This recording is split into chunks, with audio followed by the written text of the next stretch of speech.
Welcome to Confessions of a Parent Coach. I'm Coach, a mother of four, and potty talker, Ann Kaplan. This is the podcast where I confess something from my own parenting and coaching life, teach a lesson around it, and answer your questions. Even we parenting experts are far from perfect, and the real magic happens when we get down with all that imperfection. We get into the gritty side of parenting here, so earbud up and dive in. Hello, everybody. Welcome to another episode of Confessions of a Parent Coach. I'm your host, Ann Kaplan. Super pumped to be here with you today. And I'm doing something a little bit different today because I'm speaking a little extemporaneously, which I used that word the other day, and my cousin was like, I don't know what that means. So I'm going to tell you what it means. Speaking extemporaneously, in case you didn't know, means that you're speaking off the cuff. You're just kind of letting things flow. And I think I speak, I would say, medium extemporaneously most of the time on the podcast. But today I'm really speaking more extemporaneously because what I want to talk about today, something's a fun topic, fun buzzword that we talk about all the time. Boundaries. Oh my gosh. If you listen to some of the podcasts that I listen to, you probably heard the word boundaries like 300 times a day. You might be sick of it.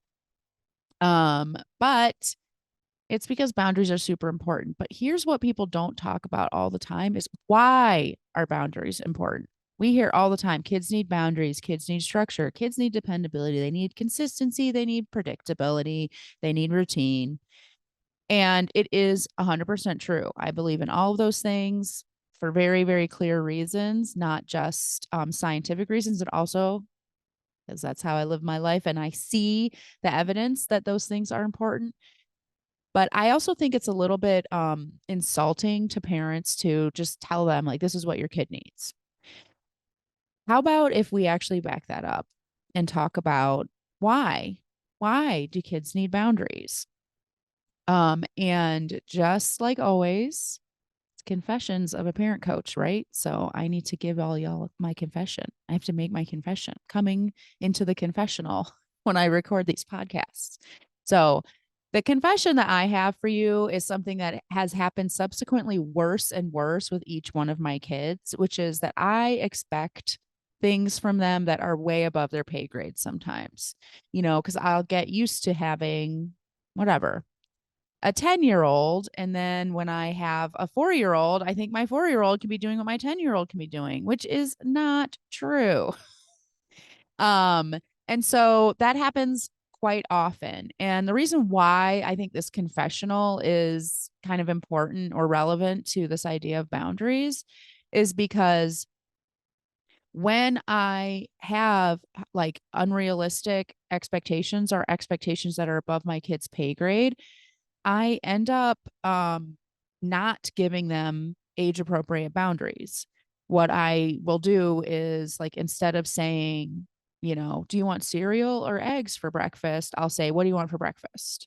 Which is something that I can totally ask my 17-year-old or my 14-year-old, and they'll be pretty clear on it. When you ask an 8-year-old, they just kind of go, or they tell you 7 things, or they ask for something that's like completely not breakfast, like tonkotsu ramen. That was the request I got yesterday. I'm like, no, ramen is not what we're having for breakfast. But, joke's on me because I'm the one who was like, what do you want for breakfast, Sky?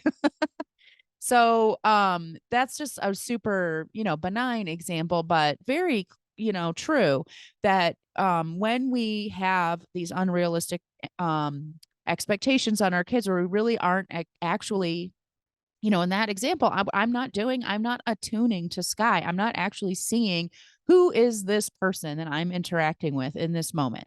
This person is a 9-year-old little boy, not an 18-year-old man child. So telling him, hey, what do you want for breakfast, kid, is not actually age appropriate. And if I were truly attuning to him, I would be thinking about that in the way that I choose to speak to him. So when we don't have realistic or age appropriate expectations on our kids, all of a sudden the boundaries, the container that we're creating for them, it doesn't make a whole lot of sense at all.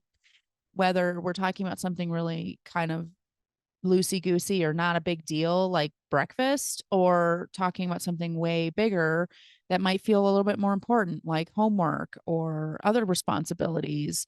Practicing piano, for example. I mean, gosh, as I'm talking, here I am speaking extemporaneously. As I'm talking, I'm thinking of even more examples where I have really like set the bar way too high for Sky, because I'm so used to parenting kids who are 5, 7, or 9 years older than he is. And he's growing up in this kind of environment where everyone's big. So, level up, kid, which is not the great message to be giving him. It took me like way too long to realize, like, oh, this kid has a list of responsibilities, but he doesn't have the tools that he needs to actually do these responsibilities in our family. Like, it's just a little checklist. It's a really neat little checklist you can buy online that, like, when you complete something, you like literally slide the little lever over to the done side and everything, and it's all laid out for you. That is a totally age appropriate thing that helps Sky immensely. And it helps both of us immensely, because I don't have to say, did you brush your teeth? Did you clean your room? Did you put your laundry away? Did you practice your piano? Did you do your homework? All I say is, as soon as your checklist is done, you're welcome to have some screen time. And he knows exactly what to do, and go look at that checklist. Well, guess what? I should have put that checklist up like 3 years ago, probably. But I didn't, because I was in parenting teenager mode and not setting the great boundaries for him that he needed to actually be successful in this container I was trying to create for him. So that's my confession for you. And now I'm going to hopefully take you on a little story journey that will help you see why those unrealistic expectations are such a great fit for this concept and this topic about boundaries. Because, like I said, what I want to talk about today isn't how to set boundaries, what are boundaries, all those fun things. Trust me, you've got already episodes that you can go back and listen to about that stuff. I'm sure I will talk more about that stuff in a million different ways in the future. But today, what I want to talk about is why. Why boundaries? Have you ever noticed that you kind of don't take a step back and get critically thinking about things sometimes? Like, sometimes things seem so self-evident, or it's so omnipresent around us that we just absorb this messaging and we never actually sit and consider, well, actually, where did that come from? Is that right? Do I agree with that? So here's how I like to explain what kids are going through during childhood and why boundaries are so important. So I want you to imagine that you go to sleep tonight, and in the morning you wake up and you open your eyes, but you're not in your bed anymore. You're not in your house. You actually don't know where you are, because everything around you is pitch black. You're just in space. You don't know where you are. You don't know what's in the room with you. You don't know what the world you're in looks like at all. You don't know if you're alone. You don't know how to get out of the space that you're in. Anything. You don't know anything. You are literally in just a void. This is the experience of a child coming earthside. Now, obviously, is it exactly the way that a child feels when they become earthside? Probably not. But for the purposes of this analogy, I think it's pretty darn close. And it helps us really relate to what's going on with kids. So I want you to imagine you're in the void. You are totally mystified as to where you are, what's going on, what's happening. If you're alone, what's in the room with you, even if you're in a room or not, you don't know. What would you do to figure out the answers to those questions and help yourself feel centered and give yourself some sort of like geography in space and some way to understand yourself in relation to the world around you? We would probably start exploring just bit by bit, right? Because we're kind of freaked out and scared. you would probably maybe like feel the floor around you, and maybe you'd start like inching your hands further and further away from your body until you kind of run up against something, and oh, you bump against something, and you run your hands around it and up and over it, and you realize like, oh, okay, that's a chair. Okay, so now I know there's a chair in the room around me. Okay, so that means I know I'm in a room, there's a chair, I got to figure this out some more. Well, I'm not going to just stand up and start walking around, maybe, but I might feel a little bit more exploratory, start spreading my arms out more, maybe start crawling around. And eventually, maybe I'm going to bump up against something and feel. Oh, that's a wall. Okay, so now I'm starting to feel like the edges of the room that I'm in. And as you keep getting braver and braver and start making more and more of this kind of like mental picture of where you are and how you relate to the world around you, you start exploring more and more, and you create an image and an understanding of where you are and your surroundings and all of that stuff through that exploration. Now, I want you to imagine that you wake up in the void, you start getting your bravery on. And so you start exploring, feeling around, but your hands never touch anything.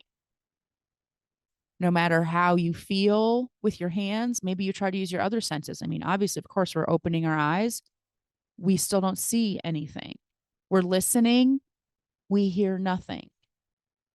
We maybe say words. We talk. We try to maybe see if someone's going to respond to us. Nothing. And we're feeling more and more and more. We come up against absolutely nothing. No matter how much we explore, no matter how much we test and touch and try, how on earth could someone in that situation make sense of their world? How on earth could that person know what their world even consists of and how they relate to it and where they belong in it and how to move through it and navigate it? How could we know? Now I want you to imagine a third scenario. You wake up in the void, you start exploring, and you do touch some things, and you start to create a sense, okay, so there's a chair over here. Now I can feel, oh, I'm in a room, it's about this size.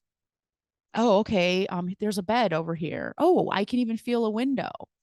Maybe I start blinking my eyes and start seeing like little glimmers of light, and you start to actually even see a vision of the space that you're in. But then the next second, all of a sudden there's like a table where there wasn't anything before, and that chair, I can't find it anymore, and now I'm blinking my eyes and I don't see anything, and it's completely dark again. And hang on a minute, now I'm feeling around this room is like 10 times bigger than it was when I felt it before. The room, the space, where I am in it, how I relate to it is changing. Everything in this space that I'm in, everything in my world is a moving target. Now I'm really confused. How on earth could a person in that situation have any bearings or solidity or feel grounded in any way? Hopefully, you see where I'm going with these imaginings in these scenarios. Children come into the void, and they are constantly feeling around and testing and checking and trying to make sense of the world around them, how they relate to it, where they belong in it. What is the construction of this container that I'm in? If they come up against nothing, they experience no boundaries, no pushback, no matter what. How do they feel? They feel exactly like that person that is feeling, and coming up against nothing. Terrified and out of control. Or how about that kid who's in trying to make sense of the world, and one day it's against the rules to throw the ball in the house. The next day, nothing happens to me if I throw the ball in the house. Then one day my mom screams at me about it. Then the next day my dad spanks me. And then the third day, if I throw the ball in the house, the ball just disappears. But then the fourth day, nobody says anything. And the fifth day, my grandma just repeats herself and says, "Oh my God, stop throwing the ball in the house." But nothing actually happens to me. That makes no freaking sense. How am I ever supposed to make up any sort of like logic in my head about whether or not to throw a ball in the house? This is why we make such a big deal as parenting professionals about consistency and boundaries.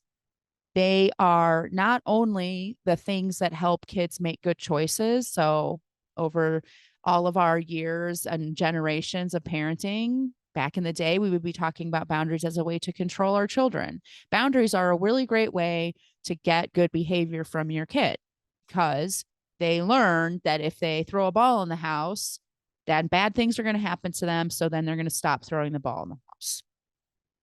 That may or may not be true, but a much more accurate and healthy, and I would say modern way to look at boundaries is not about boundaries are a way to control kids.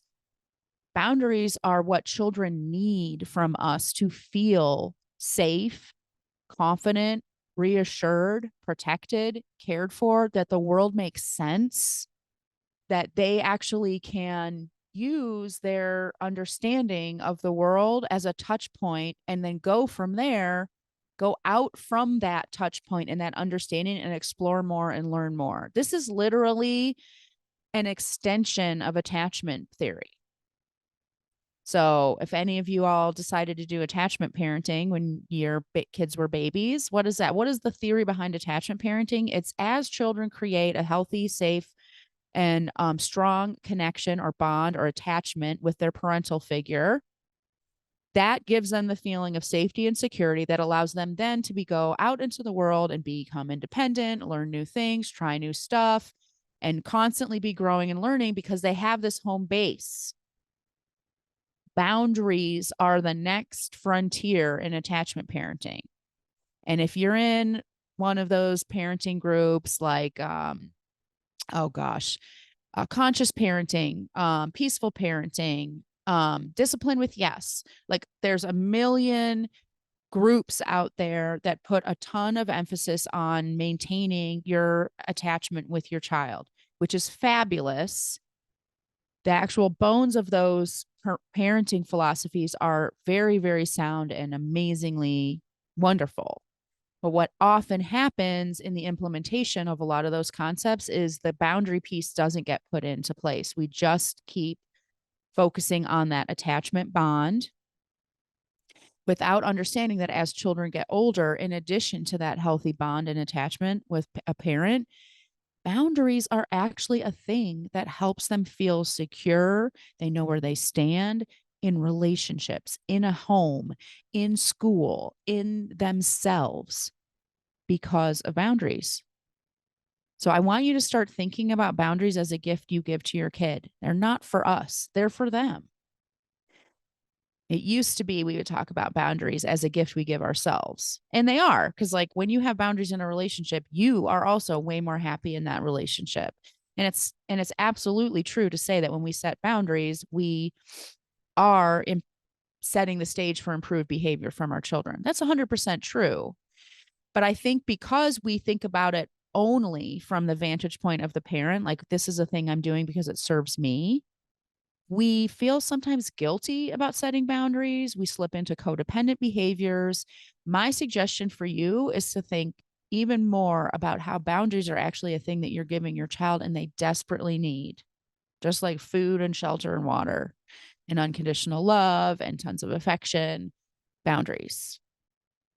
I hope that's really helpful for you. For me, the first time I ever conceived of that, like being in an empty room and not knowing what was around you and all that stuff, it was like a light bulb went off for me in terms of boundaries and parenting. And I hope it felt the same for you. I hope I did a good enough job of conveying it that you felt that same like visceral feeling that I felt when I first heard about that idea. And if you know that you need to be setting boundaries with your kiddo and you just can't seem to figure out how to do it, if you are setting boundaries, but you're not enforcing boundaries, which is a whole nother topic, right? It's not the container, it's the enforcement of the container that actually gets the results. I'm here for you. That's my job. Guess what? Podcasting is not actually my job. It's something I do to share my gift and skill with the world, but my actual job is working with parents one-on-one or in my group program to really teach you all of that stuff, how to set a boundary, how to enforce a boundary, why it's great, and how to have boundaries that actually enhance your relationship with your kiddo and bring you closer together, because relationships are the foundation. Just like in attachment parenting, that bond between parent and child is the most important thing. It's the epicenter that everything grows out of. Your relationship with your child is that epicenter that never changes no matter how old your kiddo is. So if you're ready for a relationship-based approach to implementing all of these parenting skills, that's my jam. All the information for getting in my world is in the show notes. Set up a consultation with me, which is free, so I can't imagine why you wouldn't do it. And you can also get lots of awesome free goodies. All that info is in the show notes. So check that all out. And just like always, we end our episode with a little question. This is a different kind of a deal because I'm going to ask you this question and let you think about it, because the answer is in what we talked about today. And that question is, how do I know? This question came from a listener, actually, because I get this kind of question all the time. How do I know if something's age appropriate for my child?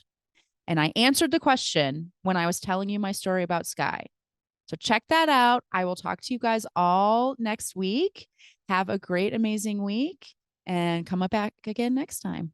Bye. The episode is over, but there's more waiting for you. You can grab my free workbook, Getting Kids to Listen the First Time, that walks you through the fundamental principles I teach all of my clients and applies them to this very universal parenting challenge. So if you're sick of repeating yourself all day long or just want to learn more about my style, you'll definitely want to go to bit.ly/kidswholisten. And if you're ready to work with me, let's meet. Set up a free call at bit.ly/KaplanCall, and let's create an action plan that gets you exactly where you want to go. And of course, links to all this goodness are in the show notes. Thanks for joining, and I'll see you next time.